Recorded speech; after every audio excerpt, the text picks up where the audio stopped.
All right, speech class folks, if you could, if you have the capability of doing so, please pull up the speech evaluation form that I uploaded to Blackboard earlier this week for you to look at. I'm going to walk you through that evaluation form and explain sort of what I mean by each thing, so that you have a clear understanding of what I'm looking and listening for when I listen to your speeches. So at the top of the form, you'll see I fill these out on you guys whenever I do one, whenever I listen to your speeches. This same form will be used for all three speeches as I listen to them through the semester. So at the top of the form, you can see there it will list, speaker, your name, the topic that you're covering, and then there are two columns of criteria that I am judging by. The column on the left hand, all of those things relate to the content of your speech, the content that you include, how it's organized, things like that. You can see it's broken up into the three sections that I talked about in lecture: introduction, body, conclusion. The right-hand column is for delivery and overall evaluation thoughts. Next to each column, next to each category, you could see that there are 5 letters: E, G, A, F, P. E for excellent, G for good, A for average, F for fair, P for poor. Here's the thing: I am not a missing the forest for the trees kind of person, or at least I try not to be, right? So one of the reasons why I teach the class the way that I do is that, like, I took this class, many years ago, and I hated it because, yeah, the teacher I had was so detail, nitpicky, oriented. She was definitely missing the forest for the trees kind of person. So, at the end of my speech, she would listen to you and just check boxes off, and she would just be able to add things up right at the end. And that's not really, I think, effective or how this should work, right? I do like to take my time and think carefully about, what you say in your speeches and evaluate them accordingly. So instead of a, fill in the blank, check mark, add the boxes up kind of approach, I came up with this. So yeah, next to each of the categories, I will circle the letter of how I think you did at that category. There isn't a specific point value that's associated with it, so it's not like if you get an E in something, that's like 10 points, and if you get an F, that's like 4 points. Yeah, no, it's more holistic than that. It's just for me to give you a perspective of how I thought you did at that thing in your speech, right? These criteria categories. Underneath all of those, you'll see there's general comments. It'll list the time that your speech ran, which again, 5 to 10 minutes, that's what you're looking for. And then the overall grade. So I will fill one of these out on each of you for every speech that you do, and then get it back to you. So let me walk you through these categories and explain what I mean by them. Most of them are self-explanatory, but just so that we're all on the same page. So in the left-hand column, under introduction, it says gained attention and interest. Did you gain our attention and interest right off the bat? How well did you do with that? Introduce topic clearly. Do I know what the subject of your speech is pretty early on in your speech? Is it clear, or do you leave it up in the air? Do I know what you're talking about? Related topic to audience. You don't necessarily have to do this per se, but I will say it doesn't hurt your speech to relate it to make us feel like what we're hearing about relates to us in some way, that we should connect to it, that we care with it. So it's not going to impact your grade per se, but relating the topic to the audience, to yourself, is a good way of, keeping people on board with listening to you. The next category, established credibility. Credibility is believability. Do you sound like you know what you're talking about? We're going to get into much more of a discussion on that on speech 3, the persuasive speech, because that is when it will really, really matter, but certainly it matters this time. Yeah, sound like you know what you're talking about. No specific names, places, dates, times, etc. Previewed body of the speech. Did you have an explicit preview statement of your main ideas that you were planning on covering in the body? How clear were they?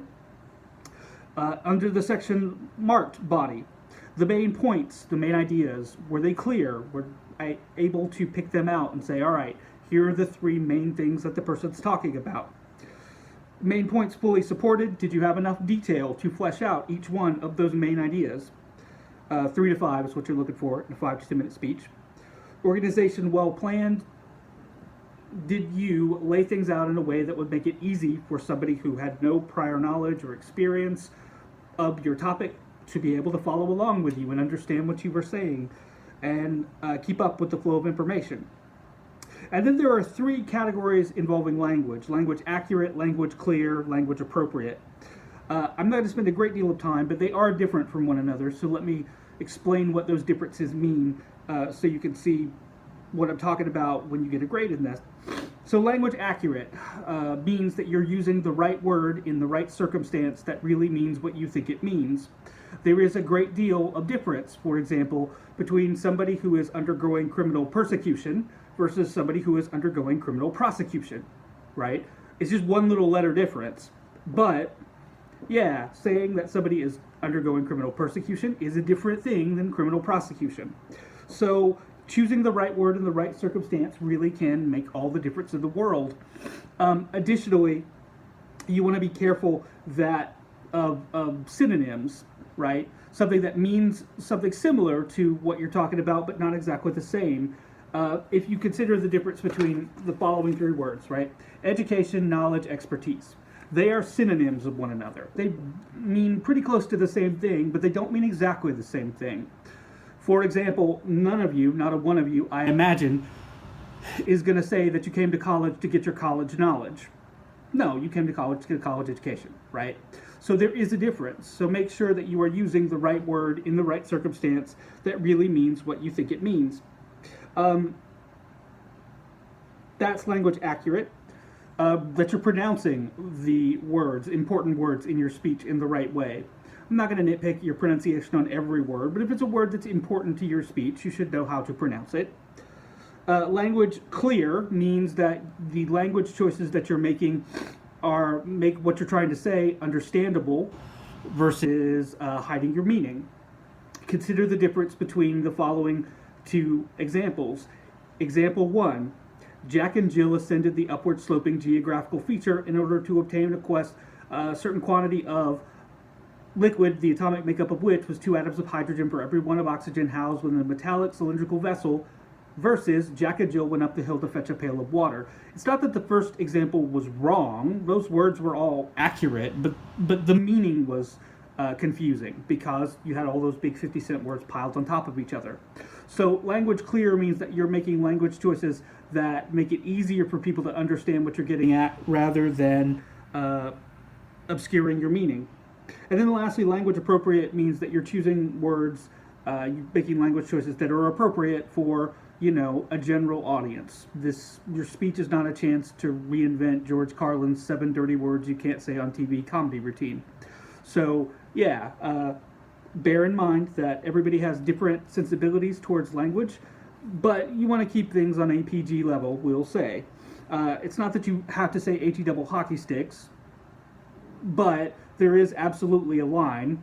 I get sometimes the need for mild profanity, damn it, because sometimes that's the best way to make your point.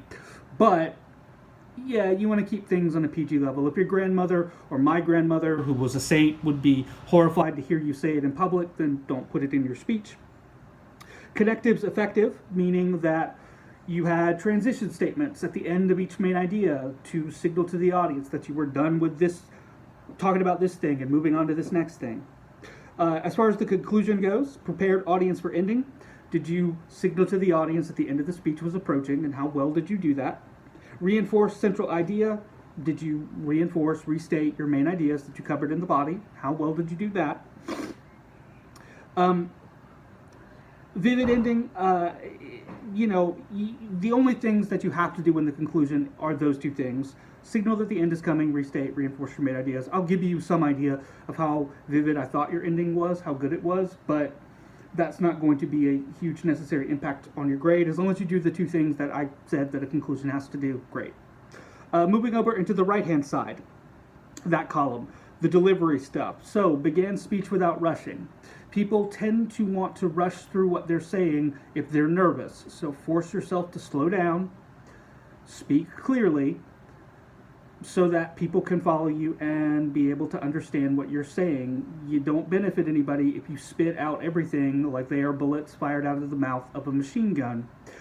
And generally speaking, if you start fast, you're just going to speed up. So force yourself to start at a reasonable pace. So did you begin your speech without rushing? How well did you do with that? Keeping normal pace. Maintain strong eye contact. About 80% of the time, ideally, on your speech, you should be looking at the audience, which in this case means looking at the camera. The more you look down, the more it weakens your speech, the more it weakens the impact of what you're saying. So yeah, keep your focus up on the audience as much as possible. Yes, you have notes because it's an extemporaneous speech, but you want to try to use your notes as little as possible. Have as many as you need, use them as little as possible. That's the balancing act. Avoided distracting mannerisms. That's all the funny things that you do when your brain gets so busy thinking about what comes next that you don't pay attention, that you're constantly playing with your hair or rocking back and forth, right? So generally speaking, distracting mannerisms, things like that, like, those kind of physical things I will make a note of if they get really distracting. If you talk with your hands a lot, that's fine. Talk with your hands. It's all right. As long as you don't look like, you're about to take flight, then fine. Articulated words clearly. Did you speak the words clearly? Could we understand and follow the words that you said in your speech? So yeah, that you didn't go too fast, that you did speak each and every word so that each and every word could be understood instead of just running them all together. Use pauses effectively. This is not a dramatic exercise, so you don't have to put in lots of pregnant pauses. No, but you have to pause like a normal human being does in normal speech. So when you hit a punctuation mark, say comma, semicolon, colon, take a breath. When you hit the end of a sentence, take a full breath. Yeah, did you pause the way that a normal human being pauses? Use vocal variety to add impact. So our voices go up and down in pitch kind of naturally. That is the way that we can tell that somebody is asking us a question, for example, in speech, right? You good is a statement. You good is a question. And you only know it is because I went up in pitch. So yeah, does your voice have the same sort of natural vocal variety that it should when one is speaking to somebody else? Generally speaking, in casual conversation, that's not a problem. In a speech, though, it gets a little bit trickier to remember to allow your voice to be as full of variety as it normally would be. Part of the reason why that would not be in place is because you're trying to read from notes too much, that you don't know it well, that you are just reading word for word from note cards or things like that. So make sure that your voice has variety to it, that you don't sound like a robot, that you are not monotonous while you speak. Presented visual aids well. You don't have to have a visual aid, so that one doesn't really impact you this go around. Communicated enthusiasm for topic. You do not have to sound like a cheerleader in talking about your speech topic. Today I'm going to talk about my mom. No, right? Calm down, have some dip and some chips and salsa. You'll be fine.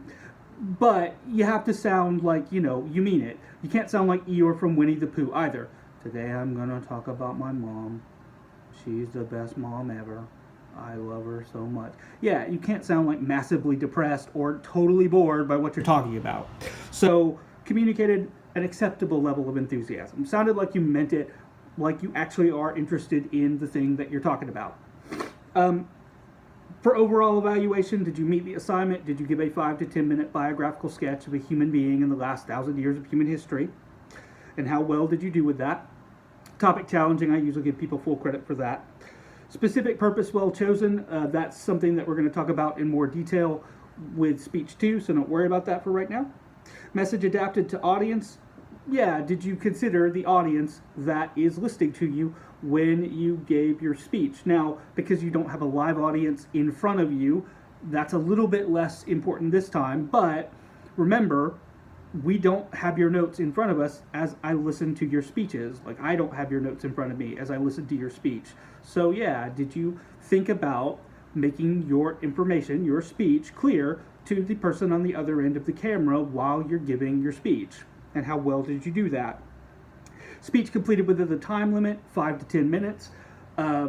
That's what it's always going to be during this class. So if you're under 5 or over 10 for this speech, it's 5 points off the top automatically before I grade anything else. It's not killer, but you will feel it because you need to have a 5 to 10 minute speech. That's just the requirement for class. So on speech 2, it will go up to 10 points off the top automatically before I grade anything else. And speech 3, it's 15 points off the top automatically before I grade anything else. It's a lot of points to lose for something that in this case is entirely within your control. So yeah, the only way you're going to be sure that you're going to make the time limit is to have practiced your speech a bunch and time it every time you practice it so that you know that you're consistently landing within the 5 to 10 minute range. And then lastly, held interest of the audience. I mean, the only person whose interest you really have to worry about this go around is holding my interest, and I will be interested, I promise, because I have to evaluate you, but I will give you some idea of how I thought you did at holding my interest throughout with that category. And then on the evaluation form, you can see there's a place set aside for other general comments relating specifically to how you did, and then it will list your time and grade. So yeah, that is the evaluation form. This form I use every single speech for class, so you now have it. Hold on to it, refer back to it as you are getting your speeches ready for next week. Now, as far as it goes, on speech day, they're due on Monday, June 22nd, I think that's the date. Anyway, on Monday of next week. What I will need from you is those 3 things that I said.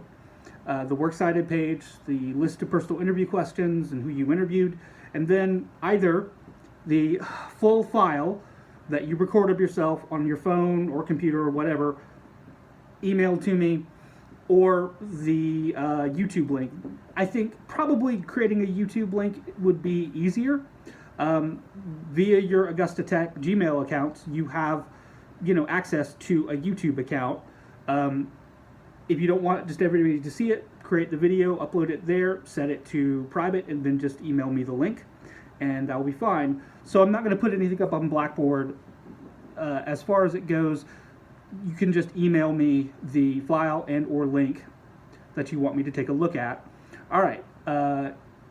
This is new on me too, so we'll work our way through any dilemmas or problems that come up. But I'm looking forward to hearing your speeches. Make sure that you practice them over the weekend and that you put some effort into it, because this is here to be your first grade, and no reason not for all of you to knock it out of the park. All right, I look forward to hearing them. If you have any questions, you can email me about them, and I will get back to you as soon as I can. Thanks.